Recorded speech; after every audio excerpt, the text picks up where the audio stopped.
ಕೇರಳದ ರಕ್ತ ಸಿಕ್ತ ರಾಜಕಾರಣಕ್ಕೆ ಬಲಿಯಾಗಿದ್ರು ಆರ್ಎಸ್ಎಸ್ ನಾಯಕರು. ಅದು ಮಾರ್ಚ್ 1, 2002ರ ಮಧ್ಯರಾತ್ರಿ ಆರ್ಎಸ್ಎಸ್ ಕಾರ್ಯಕರ್ತರ ಬರ್ಬರ ಹತ್ಯೆಯಾಗುತ್ತೆ. ಆರ್ಎಸ್ಎಸ್ ಕಾರ್ಯಕರ್ತರಾಗಿದ್ದ ಸುಜೀಶ್ ಮತ್ತು ಸುನಿಲ್ ಆತ್ಮಕ್ಕೆ ಈಗ ಶಾಂತಿ ಸಿಕ್ಕಿದೆ. ಸಂಘದ ಕಾರ್ಯಕರ್ತರನ್ನ ಕೊಂದವರಿಗೆ ಕೋರ್ಟ್ ಈಗ ಜೀವಾವಧಿ ಶಿಕ್ಷೆಯನ್ನ ವಿಧಿಸಿದೆ. ಜೈಲಿಗೆ ಹೋಗ್ತಾರೆ, ಮತ್ತೆ ವಾಪಸ್ ಬರ್ತಾರೆ. ಆದ್ರೆ ಈಗ ಹಾಗಾಗ್ಲಿಲ್ಲ. ನಮಸ್ಕಾರ. ಕೇರಳದ ರಕ್ತ ಸಿಕ್ತ ರಾಜಕಾರಣದಲ್ಲಿ ಬಲಿಯಾದ ಜೀವಗಳೆಷ್ಟೋ ಗೊತ್ತಿಲ್ಲ. ಅದರಲ್ಲೂ ಹಿಂದೂ ಮುಖಂಡರು ಆರ್ಎಸ್ಎಸ್ ಅನ್ನ ಕಟ್ಟೋದಕ್ಕೆ ಹೊರಟಂತಹ ಕಟ್ಟಾಳುಗಳನ್ನ ಭೇಟಿಯಾಡೋದು, ಅಲ್ಲಿನ ವ್ಯವಸ್ಥೆ ಇಲ್ಲಿಯವರೆಗೂ ನಡೆಸಿಕೊಂಡು ಬಂದಿರುವಂತಹ ಒಂದು ಕ್ರೌರ್ಯ.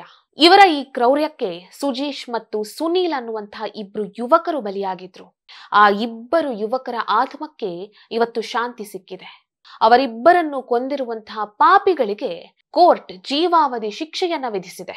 ಕೇರಳದ ಕಮ್ಯುನಿಸ್ಟ್ ಪಕ್ಷದ ಕೆಲ ಕಾರ್ಯಕರ್ತರು ಆರ್ಎಸ್ಎಸ್ ಅನ್ನ ಸೇರ್ಕೊಂಡಿದ್ರು.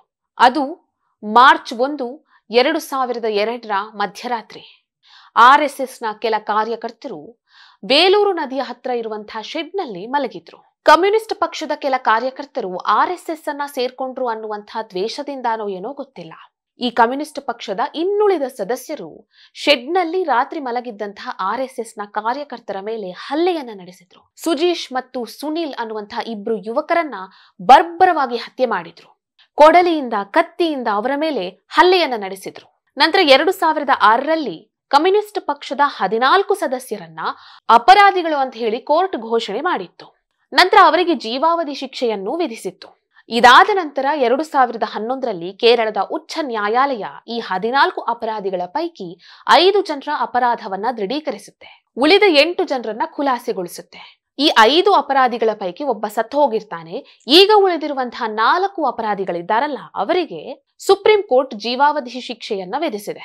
ನ್ಯಾಯಮೂರ್ತಿಗಳಾದ ಸುಧಾಂಶು ಧುಲಿಯಾ ಮತ್ತು ಪ್ರಸನ್ನ ಬಿ ವರಾಳೆ ಅವರನ್ನೊಳಗೊಂಡಂತಹ ಸುಪ್ರೀಂ ಕೋರ್ಟ್ನ ಪೀಠ ಈ ರೀತಿಯ ಅಪರಾಧಗಳನ್ನ ತಡೆಯುವಂತ ಅವಶ್ಯಕತೆ ಇದೆ. ಈ ರೀತಿಯ ಅಪರಾಧಗಳು ನಡೀತಾನೆ ಇದ್ರೆ ಸಮಾಜದಲ್ಲಿ ಸ್ಥಿರತೆ ಹಾಳಾಗುತ್ತೆ ಅಂತ ಹೇಳಿದ್ದಾರೆ.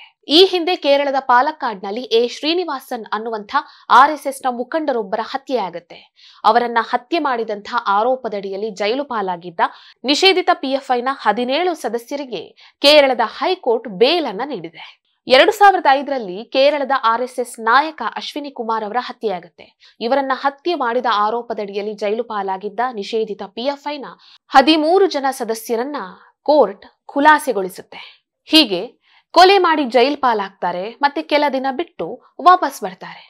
ಆದ್ರೆ ಈಗ ಸುಜೀಶ್ ಮತ್ತು ಸುನೀಲ್ ಹತ್ಯೆ ಕೇಸ್ನಲ್ಲಿ ಹಾಗಾಗ್ಲಿಲ್ಲ. ಇವರಿಗೆ ಜೀವಾವಧಿ ಶಿಕ್ಷೆಯನ್ನ ವಿಧಿಸಿದೆ. ಇದು ಕೇರಳದಲ್ಲಿ ನಡೆದಿರುವಂತಹ ಒಂದು ಆಶಾದಾಯಕ ಬೆಳವಣಿಗೆ ಅಂದ್ರೆ ತಪ್ಪಾಗಲ್ಲ.